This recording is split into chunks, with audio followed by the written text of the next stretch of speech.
So last week I said something big is happening to Marc's bike. Remember he wanted to clean up his old rusty bike and sell it so that he can use the money to buy his dream bike, the Bentley. Did Marc get the Bentley in the end? Let's find out. Chapter 17, The Bruiser. Today was awesome. After all the taking apart and cleaning and removing rust and sanding and preparing for paint and painting each individual part with 2 or 3 coats of paint, it was finally time to put my rust bucket bike back together again. Only now it didn't look like a rust bucket. In fact, there was no rust on it at all. Every part looked almost brand new. I say almost, because instead of being all new and shiny, this bike was almost completely black. I actually wasn't feeling very comfortable about putting the bike together myself, and I think Uncle Jake knew that, so he came to the garage to help me out. Well, at least I thought he was there to help me. "Thanks for coming to help me," I told him. "Help you?" "Well, yeah," I said. "I thought you were here to help me out." "I'm here to answer any questions you might have. I'm here to make sure you aren't making any mistakes, but you're the one who has to do the work," Uncle Jake said. "Okay, well, thanks, I guess." "You guess?" Uncle Jake laughed. "Why do you only guess?" "Well," I told him, "why should I thank you if you aren't even going to help me?" I asked Uncle Jake this with a smile on my face. He knew I was teasing him, and he could tell that I thought it was pretty funny. I thought he did too, until his face got serious. "If I help you, I'm hurting you," he said, staring right at me. "What?" I said.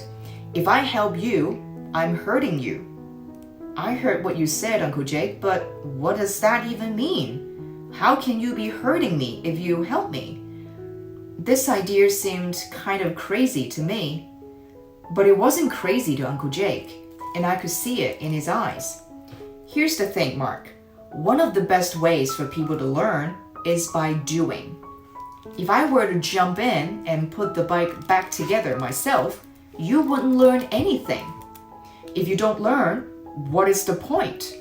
That's why I always want you to do things yourself, so you can learn to be self-sufficient, so you don't need help.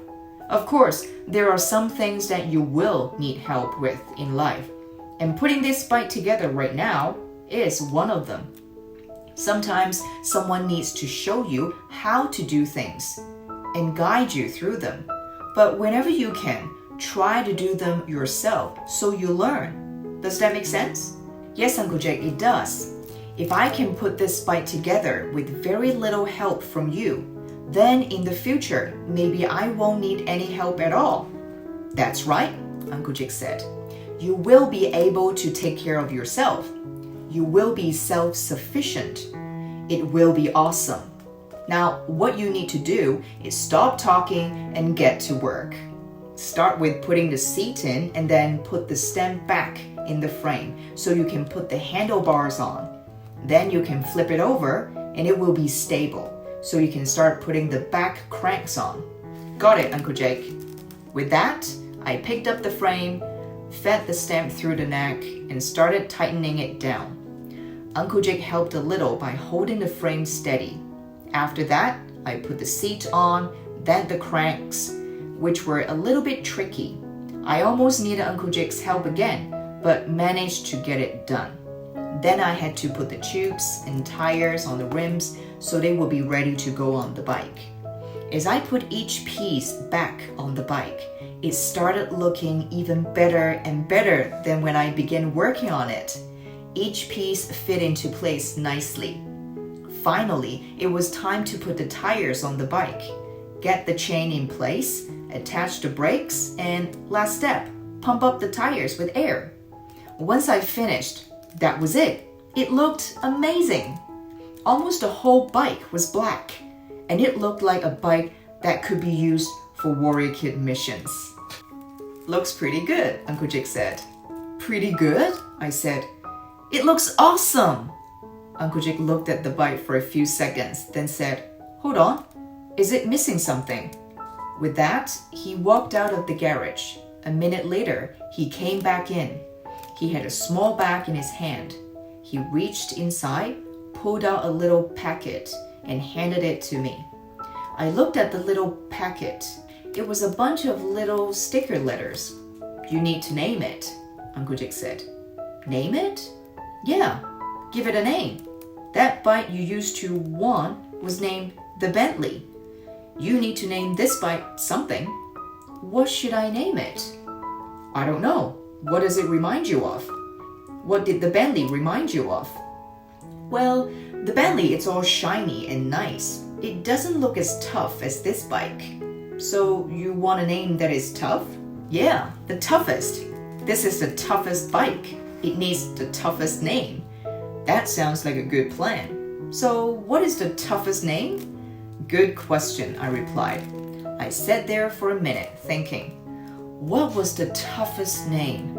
Then I remembered Uncle Jake telling me a story about a really tough group of SEALs he worked with that fought super hard against the enemy. And I remembered what they were called. Bruiser. "What about the Bruiser?" I said. "Like that group of SEALs you said you worked with?" Uncle Jake smiled and nodded his head. "The Bruiser. I like it. And I think it fits perfectly. Go ahead," he said as he pointed to the stickers. I pulled out the stickers and started to peel off the T to get started.